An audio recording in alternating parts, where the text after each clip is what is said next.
New crowd, they don't, man. It's just on a whole different level right now, and it's almost to the point. When we talk about the stuff that we see on TV, we talk about what we grew up with, but now we look at the shows, the Blackishes, and a lot of these reboots that are coming on now. How does that influence us in terms of how we view ourselves?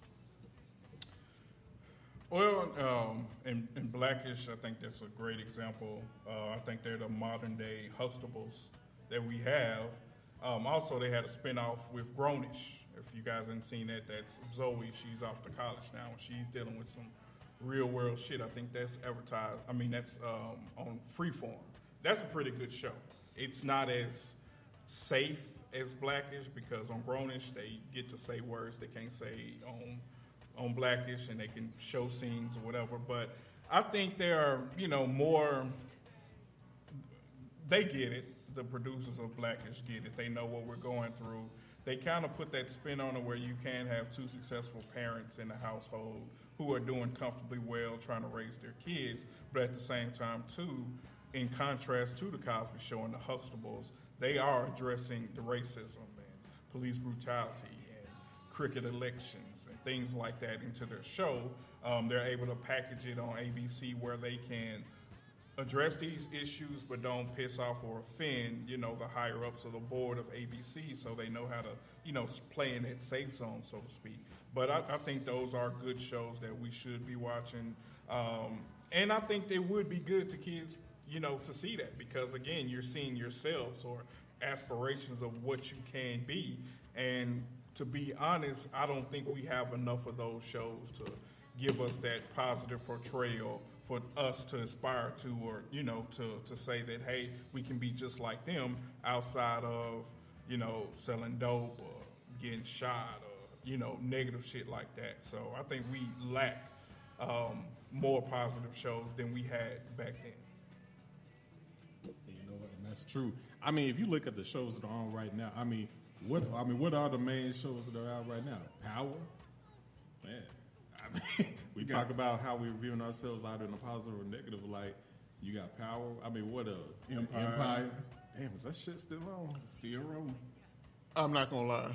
You still watch, don't you? I watched Empire the first 2 seasons, but then it got to a point where your default starts coming into effect, and I couldn't. I guess I couldn't support the show anymore. Mm-hmm. Because of just the direction it was going into. I really wasn't appreciating it. Like the first 2 seasons, it's like, oh, it's new. You got Terrence Howard, you got Taraji P. Henson, you got these other guys, that's trying to make it in the industry.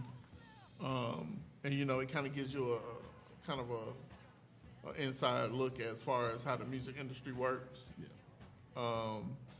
But then after a while, it's kind of like, okay, you've done this. Mm-hmm. What else can you do? Yeah. Like we get it now. We get it. We know how it works. Mm-hmm. How much longer can you go with this? Yeah. So when you look at it and you say, okay, how long can we go with this? How do you think that influences the way people see us? Well, the way people see us, if they're on the outside looking in. And sometimes on the inside looking in, we're already here. We're already, at the low end. We don't get no respect. We never had respect. Just because the color of our skin, man, we never had respect. No matter how smart you are, no matter how well off you are that person to them. It doesn't matter. And what's bad about it is, what pisses me off is the fact that I've worked in these manufacturing jobs back in the day, warehouse jobs, and their own will take care of their own, but our own will backstab our own. Why? Why we don't uplift? Why we don't help each other? What is it that makes us hate each other so much? You know what I'm saying? I never understood that.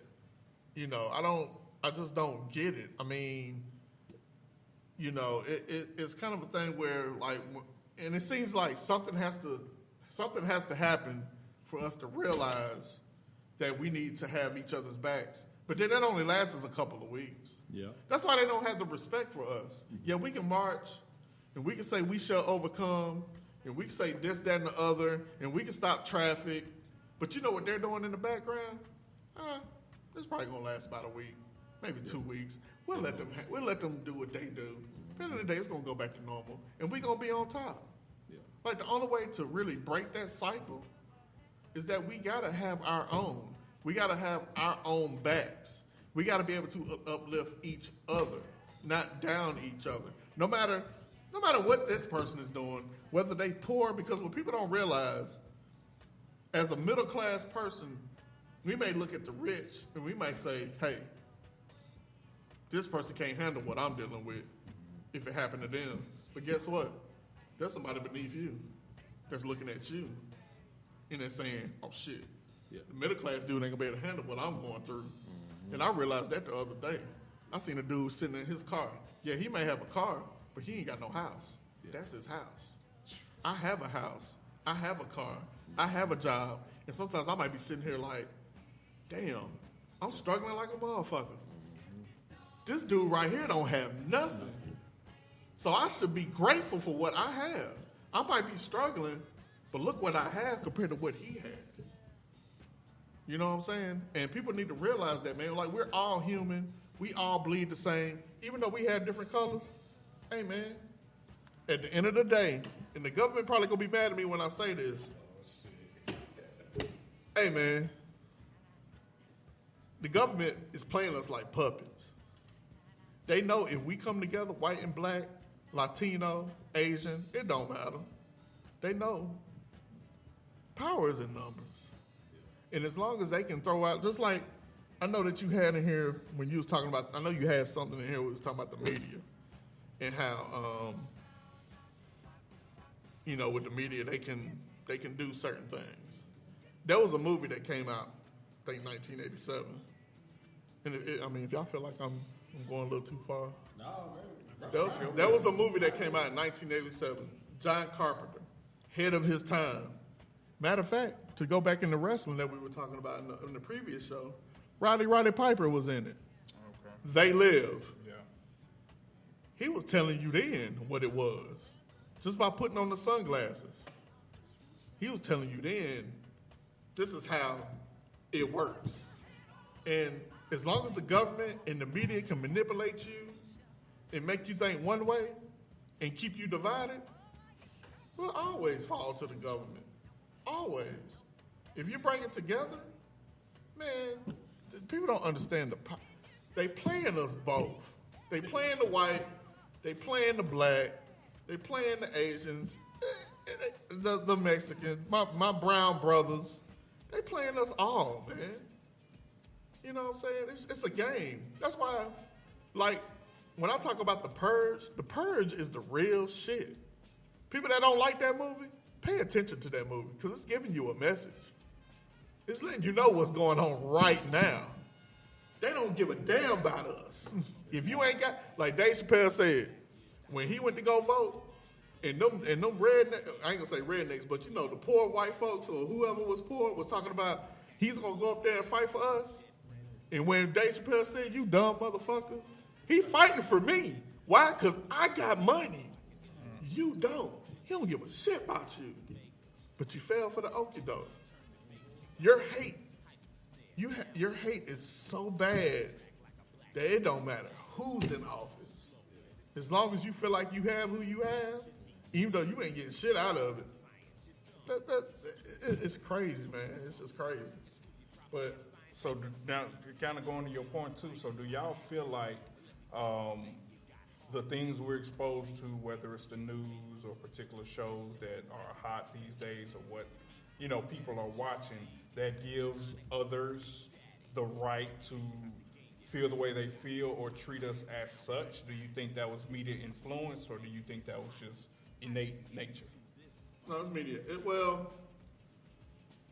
I think media has a lot to do with it because at one point, just like during the elections, at one point they were dogging Hillary Clinton. You know what I'm saying? They was talking about emails and this, that, and the other. They created the monster that we have in office right now. Who shall be nameless on this show. Yeah, they created the monster. So now, once they realize that the monster has been created, guess what they're doing now? They're trying to dog the monster out. You know what I'm saying? Who gives a shit about an email? All right, so what? But you know where Hillary fucked up at? See, people don't realize this. It wasn't the email that killed her. It was the fact that you did what you did to Bernie Sanders that we found out about. That's what killed you, because you know what happened to them Bernie Sanders voters? They didn't vote. Yep. Now, if you would have ran a clean race, and let's say you would have pulled it out just by running a clean race, guess what the Bernie Sanders voters would have did? They would have respected that, and they would have voted for you. But since you fucked up and you screwed Bernie, guess what they said? Fuck you, and we definitely ain't fucking with him. So we just not gonna vote. And that's another thing. And I'm gonna bring it back to the previous show when we were talking about wrestling. Republicans and Democrats, that's a big problem. And I'm gonna tell you why that's a big problem. Because we look at Republicans and Democrats as WWE and WCW, but we're not looking at the independent, or let's say ECW, who had the better product but less money, less exposure. So we're so fucked up in the mind that they got us brainwashed to the point where we feel like those are the only two parties that we need to be fucking with. Where you don't understand that an independent can be much better than them too. Whereas ECW, in a way, without the money, was much better than these two. And that's why these two bit off of this one.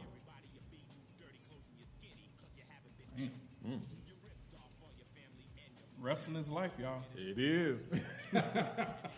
But now kind of going into, you brought up Hillary Clinton and how she, dropped the ball on the race and things like that, with her being a white woman. Do you think that the media used that to play against her, or how do you feel like the media shapes our opinion on women in general? I mean, at the end of the day, I still feel like women don't get the respect that they deserve. As far as Hillary Clinton is concerned, I think it just came to a point where I think America in general was just tired of Clintons. Like, y'all been around for like forever, you know what I'm saying? And I'm gonna be honest, I thought that even though we had Obama as the first black president, I really truly believe like we was about to have the first woman president. I felt like I felt like it was going to shift towards that. A natural evolution. Yeah. But that guy, I like to call him the orange tampon. Oh, wow. When he came through and he said, basically he was the voice of the voiceless, like CM Punk would like to say. He was the voice of the voiceless. What your buddy that you may work with, he may be cool with you, but he has a different idea of how things should be. Yeah. He may not say it to you, but he has somebody to say it for him. Pure example, I worked at Asurion. I had a supervisor. Oh, shit. And I ain't going to put his name out there. You worked there too, didn't you? Yes, sir. You know what I'm saying? I'm not going to put his name out there, but, Fuck Asurion. I thought he was a thorough dude. But then that guy made me realize he is that guy. And every time that he would say something on Facebook and me and the homeboy would say something to him, he would never say nothing back. But his little cronies would have something to say. And that's where I lost respect for him. You know what I'm saying? And for those that may not like this and may not understand this, you need to thank that guy that's in office.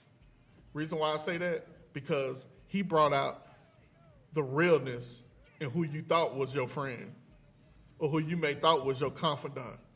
You need to thank him for that, for actually exposing those individuals that you thought was cool. I thank him. I applaud him. He's a funny guy. He's a comedian. But I actually thank that guy for doing that. I don't like what he does. He full of shit. All he does is run game, and he just talk whatever he just runs off at the mouth. Yeah. But folks out there that's listening to this, you need to thank him. Folks that really feel this, what I'm saying right now, thank that guy. Applaud that guy for allowing him to bring out the realness in those folks that you thought was your friend or who you thought that you was cool with. Now you know he basically exposed